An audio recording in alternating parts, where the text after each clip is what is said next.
Eating out is up. Loving to hate it. And Iggy says keep out. All this and a feel-good story coming up straight ahead on the Use Your Head podcast.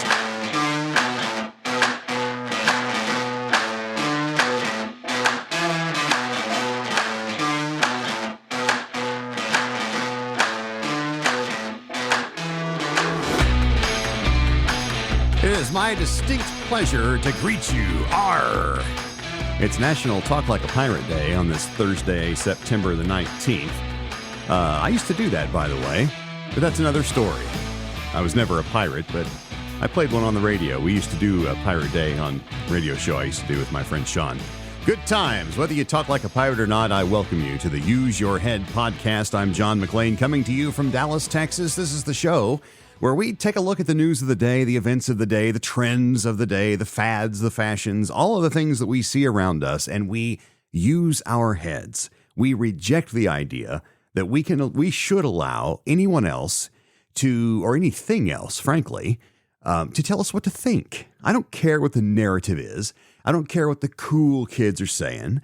I don't care what the news thinks, the news media thinks that I should think, or even what politicians think. I have the ability to use my own God-given brain to analyze and to reflect and to decide how I'm going to make my decisions based upon the things around me. I'm going to use my head.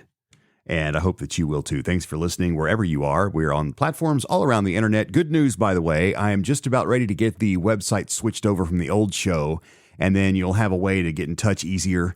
Right now, you can get in touch with me by just emailing me at john@useyourheadpodcast.com. Just do it the old-fashioned way, like Neanderthal man, where you actually have to open your email and type in, soon I'm going to have a panel like I had on the other show where you can just make it easy, but for right now, I'm hoping this week, by the way, I'm just a couple of steps away from getting it finished, and then we should hopefully get that done. So I'll let you know. In the meantime, I would love to hear from you. If you have a show idea, a comment, a compliment. Did I mention compliment? Yes. A complaint. If you have a comment, I would love to hear your voice on the show. The way you do that, just record something on your phone, on one of the apps. There's lots of different apps you can do that, and email it to me. John@useyourheadpodcast.com. You want to ask a question, make a comment, tell me I'm wrong, maybe deepen a discussion. If you think I glossed over it and you want to go deeper, whatever. Just send it along to me. I'd love to hear it. John@useyourheadpodcast.com. All right, it is time to launch into topic number one. Eating out is up. You probably can guess. I always try to come up with clever names for these topics to make you curious and want to listen more. It's all marketing.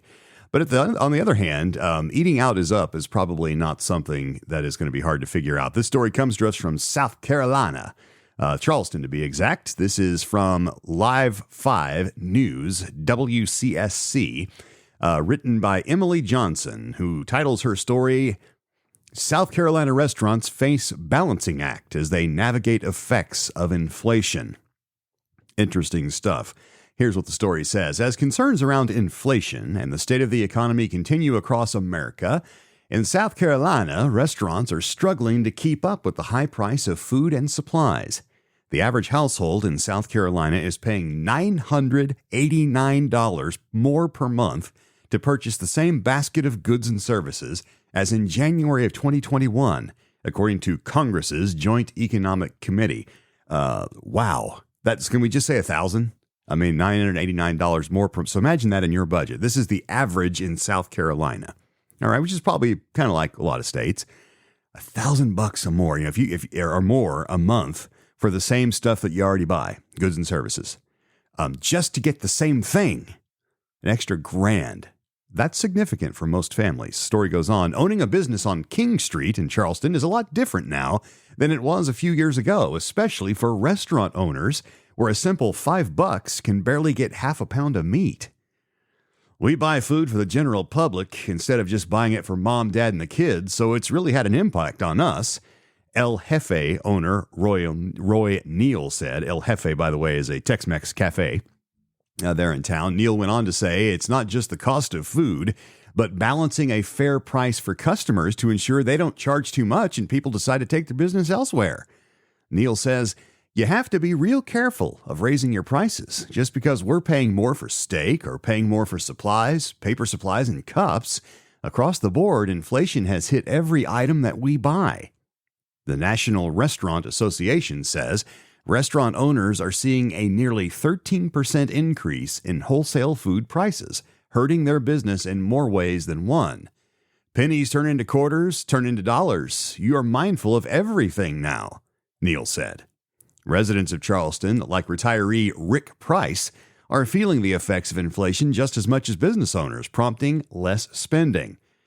It affects everything from soup to nuts. Your car insurance, your homeowner's insurance, your food, your health care, you name it. It affects everything. So therefore, it impacts everybody, Price said. Inflation is not just relevant in Charleston. A Pew Research Center survey shows 81% of registered voters say the economy will be very important to their vote in the 2024 presidential election. Emily, you probably could have left that out. Duh, right? I mean, it's the economy, stupid, so yeah, but it's it. 81% are going to count the economy as very important in their vote. I think that's always true. But look, times are tough. And so I read this. I don't know if you're a restaurant enthusiast or not. I used to be more than I am now because I eat too much when I go out to eat. And frankly, I've gotten lazier. I don't want to fight the traffic. I don't want to go, oh, yeah, it'll be about a 45-minute wait for your table. You know what? I can make me a nice meal at home. On the other hand, every once in a while, it's nice to take the wife out for a nice dinner and kind of date, if you will. And maybe you like to take your fam out. You've noticed it, right? Restaurants are struggling.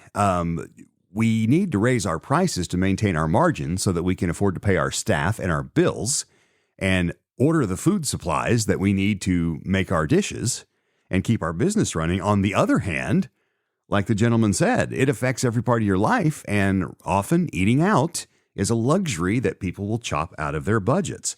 Well, I use my head and I think, look, I find when I go out that most restaurants are doing their best. Now, we have had instances of the big chains, and I'm talking both fast food and sit-down restaurants. But like in fast food, it's been a story for a while that some of these fast food places are taking advantage, and they're charging $15, $18 for a value meal. And then I heard that a couple of them are going to this variable pricing model where depending on the time of day, the prices change. So like when they're in the dinner rush and they're super duper busy, the price is different than when they're dead. So, and you can discuss on whether that's fair or moral or whatever. These are the way that companies are coping. Because look, they have a right to stay in business, right? I mean, I guess they don't have a right to stay in business, but they have to figure out a way, because it's more than just them. It's all their employees that are going to lose if they don't survive. Well, I find that most restaurants, and especially the sit-down ones that I go to, seem to be doing their best. I have seen some price increases, and I don't eat out every week, so maybe my sample is too small to really be able to say. But I think most, especially the mom and pops, like this fella here that we talked about that owns the Jefe Cafe there, he's doing his best, and he said so. Look, I don't want to run my customers off, so I'm struggling to balance with, obviously prices are going to have to increase a little bit, so that but our margins will probably decrease some as well, so we can survive and hopefully come out of this on the other side. I think, because times are tough everywhere, but I really think for these hardworking people who are out there, because remember, this guy that owns this restaurant has a family, and he probably has some kids. He doesn't say, but I'm sure he does. And look, you want to be able to earn a living for your family. I use my head and think, if I have to pay an extra 20 cents for my Philly cheesesteak or my taco platter or whatever, or even $2 or $3 more, I'm going to try to support them, because as a community, economically, we're all in this together, right? And yes, we have to make tough decisions. Now, you know what, family, we're going to stay home and have sandwich night because we can't afford to go out for, steak dinners or pizza or whatever. Those decisions are perfectly appropriate. But I think for the restaurants that are really trying, I feel for this guy here when he says, look, I'm really trying to help my customers still want to come out to eat and not gouge them, not take advantage, not double my menu price and say, well, it's inflation. It's not my fault. Not only will that chase away business, it's just it's not good citizenship. I think that despite the fact that times may be a bit hard, that we as consumers should get out there and try to support these folks, these restaurateurs and other businesses that are working hard through this season of inflation, trying to survive so that together we can support one another.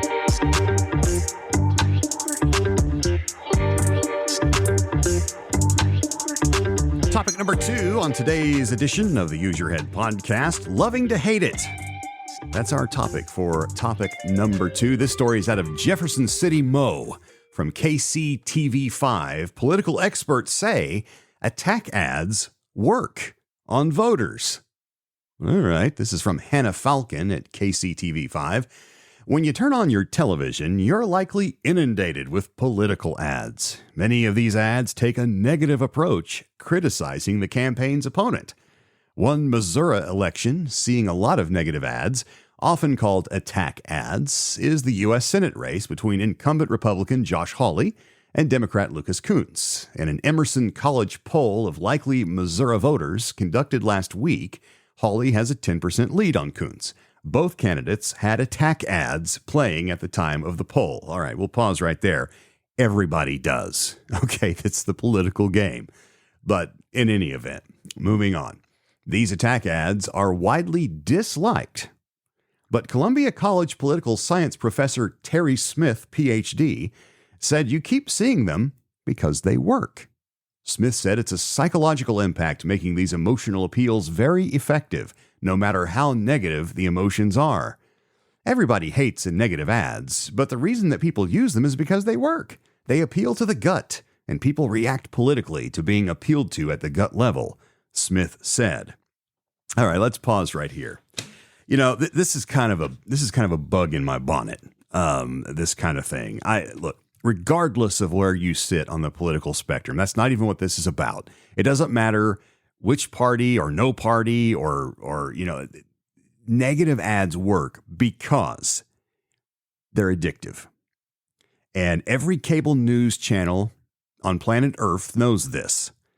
Because when you get angry and you experience that anxiety, that rage, that angst, I can't believe they said that. That's outrageous. We're going to lose everything. We're going to, and you start, they're coming for me and all that kind of, you generate these types of emotions. Chemicals are produced in the brain that are addictive.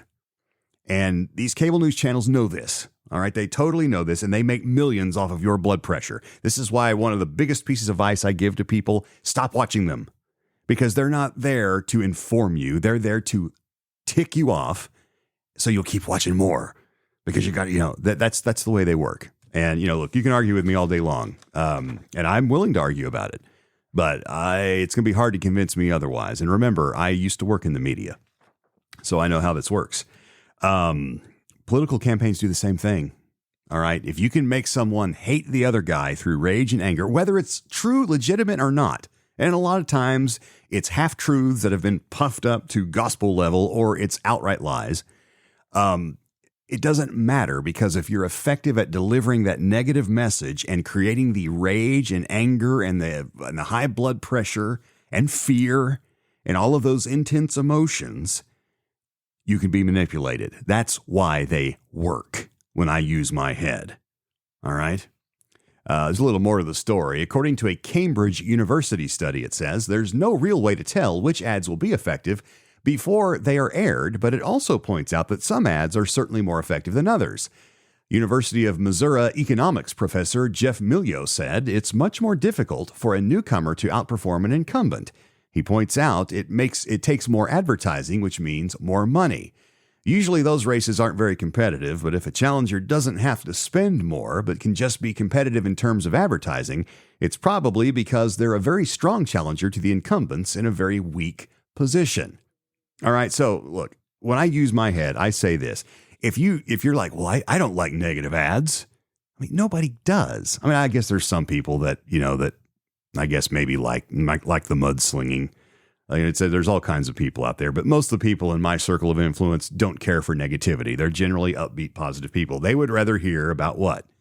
The issues, right? That's all I say. I'm interested in the issues. That's how I vote. I don't vote based on emotion. Yes, you do. You can't help it. You're human. Okay? But a big part of what this entire show is about is this very thing. Use your head. Use your head. Don't use a cable network talking head. Don't use a negative campaign, what is an attack ad, voiceover, or head to make your own decisions outside the media. And look, I get it. Well, I don't have time to research all. Then you really don't have much to complain about. If you really care, take the time to read for yourself and make your own decision. And don't take the bait on all these terrible attack ads, because I'm telling you, they do affect us. They do. I have known people in my family that are outright addicted, just like they would be to cocaine, to cable news networks. And it doesn't matter which one. All right, they're all guilty of the same thing. They all use the same formula. How high can we set the temperature of your boiling blood? Can we break the top? Can we break the top off the sphygmometer? Did I say that right? I almost changed my mind at the last minute. Don't say that. You're going to mess it up. I think it's what it is. Sphygmometer. You know, the little blood pressure thing. That's what they do. Because if you get angry enough, your brain will start to need that as you sit eating your dinner in front of the TV at night. Okay? Or listening to the radio or a podcast. I'm telling you, use your head. Don't take the bait. Don't let someone else's manipulation of your mind make your decisions for you. You are a free person with a God-given ability to reason. I beg you to use it.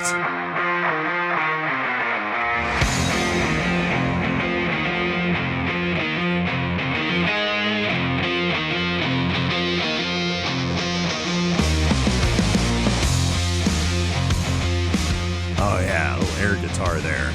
Topic number 3 on the Use Your Head podcast. I'm John McClain. Thanks for being along and tolerating my periods of silliness. Topic number 3, Iggy says keep out.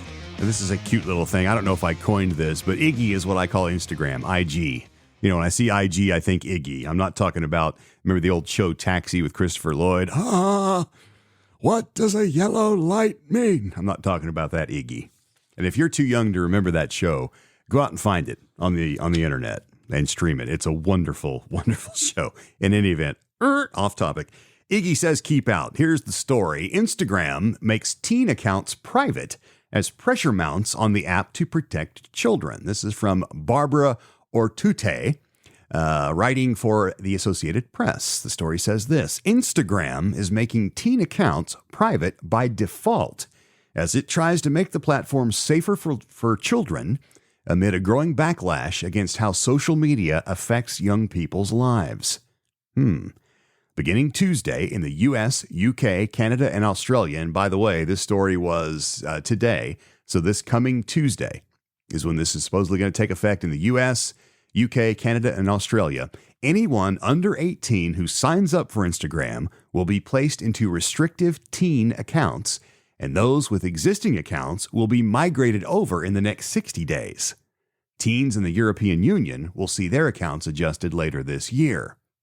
Parent company Meta acknowledges that teenagers may lie about their age, you think, and says it will require them to verify their ages in more instances, like if they try to create a new account with an adult birthday. The Menlo Park, California company also said it is building technology that proactively finds teen accounts that pretend to be grown-ups and automatically places them into the restricted teen accounts. All right, I'm going to stop right there. This Meta, this is Zuckerberg. This is the Zuck, Mark Zuckerberg, in the news all the time. If you, by the way, if you haven't seen the movie, the Social Network, it's the story about how Facebook was born, which was the start of Meta, and what made Zuckerberg and many of his friends and former friends quite wealthy. Meta is now the company, and then he owns tons of these things. I mean, Facebook and Instagram and several others. All right. I think WhatsApp is part of his thing now, and lots of different things. So he's got all these technologies. And this kind of goes back a little bit to what we were talking about in topic number 2 about addictions of the brain. All right. That seem harmless and may even seem beneficial. I'm all for keeping children safe. All right. I see kids wasting their young lives, wasting their childhoods, staring at their phones and or tablets and or mom and dad's phone and or tablet. Okay. And I'm not saying that we should, take the phone. Don't let the children even have access. I'm not saying that because I don't want to be that guy. All right. This is a different world, different generation. And yes, there are very positive things that can happen on social media. The problem is because humans are always bent to do the wrong thing. And that's just our sinful nature that we have, which is why we should use our heads early and often. It's awfully tempting. What's the best way to get a kid to do something? Tell them they're not allowed to do it. Right. I mean, look, hey, that's the game, right? You're not allowed to do that. Why? Because I said so. They will find a way to do it. And so I appreciate what Meta is saying here about, look, we know that kids are getting or are being exposed to dangers on Instagram. We know this and we care for the children and we're going to do something about it. So we're going to be putting the restrictions on these teen accounts and you got to say how old you are and verify your age. But this statement scares me a little bit where it says the company acknowledges that teenagers may lie about their age and blah, blah, blah, blah, blah. If they try to create a new account, blah, blah, blah. And then it says it is building technology that proactively finds teen accounts that pretend to be grown-ups and automatically places them into the restricted teen accounts. How exactly, now this is the use my head part, because, ordinarily I would just read the story and go, oh, how neat. The power of technology. Meta is going to use technology to protect our kids even if they try to get around it. Oh, thank you, Meta. But when I use my head, I think, how exactly is Meta going to do this? How are they going to build technology? And we can probably assume this is going to be some form of AI. Most new technology is. And then that technology is going to proactively find teen accounts. That also screams AI to me. That's what AI does. It proactively does things. It goes out and does things on its own. And I'm not suggesting that a human could do this, or because it would take a lot of humans, because there are millions and millions and millions and millions and millions and billions and billions. I don't know how many, but lots and lots of accounts, lots of teens on Instagram, right? I mean, all of my nieces and nephews are on it. And they post videos and photos and have a great time. How exactly is Meta going to be doing this? Proactively finding teen accounts that pretend to be grown-ups. On the surface, sounds noble. But I'm very concerned about the means. All right. The end is not the only important thing. All right. And it doesn't always justify the means. And in this case, I would say it doesn't. Anyway. A couple more things on the story. The teen accounts going on. It says the teen accounts will be private by default. So if you're a teen and if there are any teens left that aren't on Instagram, I guess the ones that are becoming teens, when they sign up starting Tuesday, they're automatically going to be a restricted account. Okay, that's what it's saying. Private messages are restricted so teens can only receive them from people they follow or are already connected to. Sensitive content, such as videos of people fighting or those promoting cosmetic procedures, well, what a world, will be limited, Meta said. So they've got a list of stuff that's going to flag and say, nope, can't see this, can't see this, can't see this. It's interesting that they're outlining people fighting and cosmetic procedures. I guess that's what it's like to be a teen now. Teens will also get notifications if they are on Instagram for more than 60 minutes. And a sleep mode will be enabled that turns off notifications and sends auto replies to direct messages from 10 p.m. until 7 a.m. I don't hate that. Okay. I don't like restrictions, that are done. Like if you're a parent and you want to do that, all for it. Don't love a company doing that. However, I don't think this is going to damage any teens because they're going to do it across the board. All right. And from 10 to 7, being off of Instagram, being locked out of it is probably not a bad thing. So I will applaud Meta for that. Look, using my head, teens are nothing if not creative. I know a lot of teens, and believe it or not, I used to be one of them. Card carrying. Creative. I wonder if this whole effort by Meta is too little too late. What I mean is a kid that's addicted to drugs is going to find a way to get them, sadly, right? For kids hooked on Iggy on Instagram, it would seem that overcoming this new barrier or barriers that Meta is putting up here may be child's play for them. And how serious is Meta here? All right, let's face it. The reason Zuckerberg and his organization makes the billions that they make is because they have billions of people looking at their sites every day, and they sell advertising space in those spaces because it is one of the largest markets to ever exist in human history. And people will pay massive amounts of money to appear in front of all of those impressionable eyes. Okay. And then you add in the influencer concept where you have a user of, say, Instagram who has, 16 million followers or whatever. Even if they're not a celebrity, the influencer status makes you a celebrity in the eyes of social media junkies. So you have that. And so it's a massive, massive inflow of cash. And the temptation is to, the more people you have, the more money you make. So how serious is Meta here? I want to think the best, and I always do. I want to think the best. I want to think that Zuckerberg and his people, they're the folks there at Meta, are really, really concerned about the damage that's being done to young people, because that is not arguable. All right. And this mentions that they're concerned about videos of people fighting. I don't know what that means, if that's like schoolyard bullying, fist fights, or if we're talking about shootings, or general violence.